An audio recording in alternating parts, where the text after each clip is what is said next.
Nasa 1.6 billion na halaga ng mga pananim ang nasira dahil sa matinding init na nararanasan ngayon sa iba't ibang bahagi ng Pilipinas.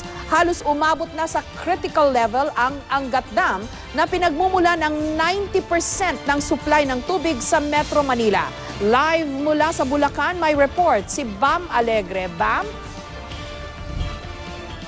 Jessica, isa sa mga epekto nitong El Nino tinataya ng mga otoridad na may 1,500 na hectares ng mga lupa na may pananim ang kailangan paanihin, pero posibleng mawalan ito ng irigasyon dahil nga rito sa tagtuyot dito sa paligid na Angat Dam. Narito ang ulat.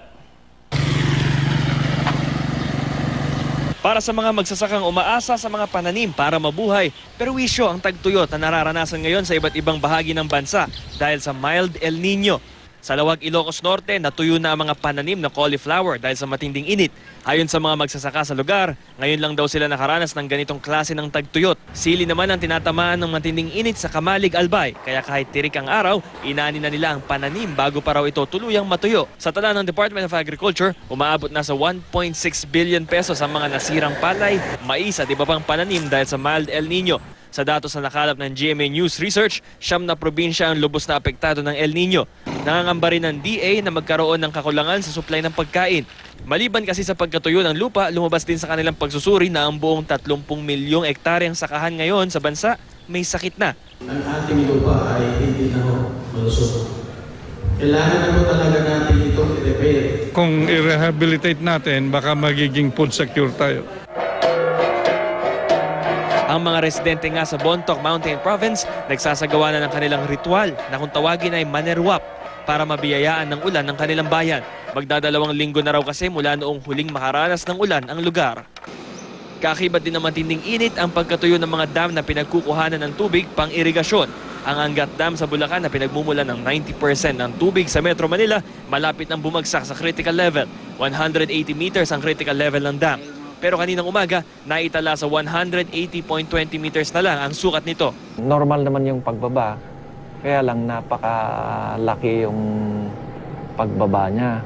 Dahil nga mayroon tayong climate issue yung sa El Nino. Nitong nakaraang linggo, pinutol na rin ng NWRB o ng National Water Resources Board ang supply ng tubig sa mga irigasyon ng Bulacan na ginagamit pang sakahan. Sakali raw bumagsak pa, magkakaroon muli ng pagbabago sa alokasyon ng tubig sa Metro Manila. Pero ayon sa Pag-asa, hindi na ito aabot pa sa pinakamababang level na naitala noong 2010 kung kailan bumagsak sa 157.56 meters ang Angat Dam. Ang ina-expect natin, ang rainy season, papasok siya ng mid of June. So ilang weeks na lang, papasok na ang rainy season. So expect natin na kahit papaano, may bahagyang pag-ulan na tayong mararamdaman. Pagdating ng Hunyo, sasailalim na rin sa rehabilitasyon ang Angat Dam sa paunguna ng pribadong sektor. Malaki rin ang naiaambag ng hydroelectric plant nito sa pag-supply ng pangangailangan sa kuryente ng Luzon Grid. Maliban sa Angat Dam, ramdam na rin ang tag-init sa Cebu City. Wala na ring halos tubig ang 4 na hektaryang infiltration basin ng Haklupan Dam doon. Patuloy rin bumababa ang level ng tubig sa Pantabangan Dam sa Nueva Ecija. Sa San Fernando City, La Union naman, wala na ring lumalabas sa tubig sa mga gripo at deep well ng ilang barangay. Apektado tuloy ang pinakamalaking fish farm sa Ilocos Norte.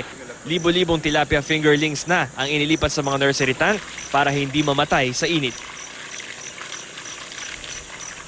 Jessica, sa assessment ng NWRB, patapos na rin itong harvest season ngayon. At bukod dito sa Angat Dam, may iba pa silang sources naman for irrigation. Ang possible daw na maging problema ay yung wet cropping pagdating ng July. Kung hindi pa ma-replenish yung Angat Dam, baka hindi masuplayan yung mga magtatanim dun sa rainy season. So hopefully naman ay dumating na rin yung panahon ng tag-ulan para masolusyonan yan. Balik sa'yo, ma'am.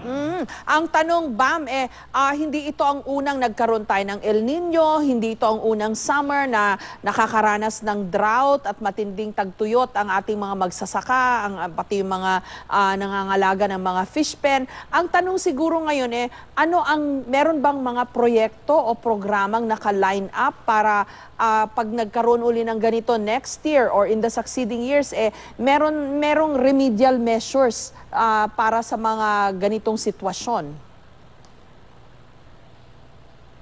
Continuous naman yung projects ng NIA para dyan from the past years na na-report na rin natin. Meron silang mga rain collectors dun sa kanilang mga lugar. Kaya sa ganitong instances, tulad nga na mababa yung level ng tubig sa Angat Dam, meron silang maaasahan na reservoir sa kanilang mga lugar. May mga backup sila. Kumbaga, itong Angat Dam talaga yung primary source. Kaya talagang once nag-dip ito sa critical level, nakabantay sila.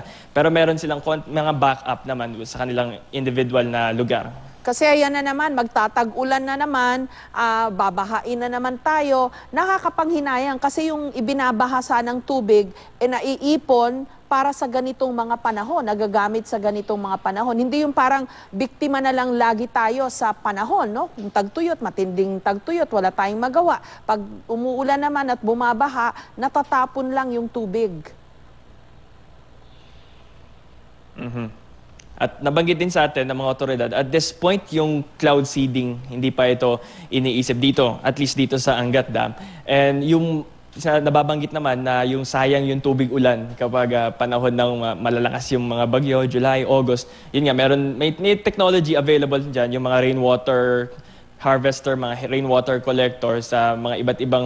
I understand may projects yung NIA para rito, so we want to see nga kung talagang nakikita yung ganitong mga projects sa mga rural areas kung saan kailangan talaga yung mga ganito. Maraming salamat sa iyo, Bam Alegre.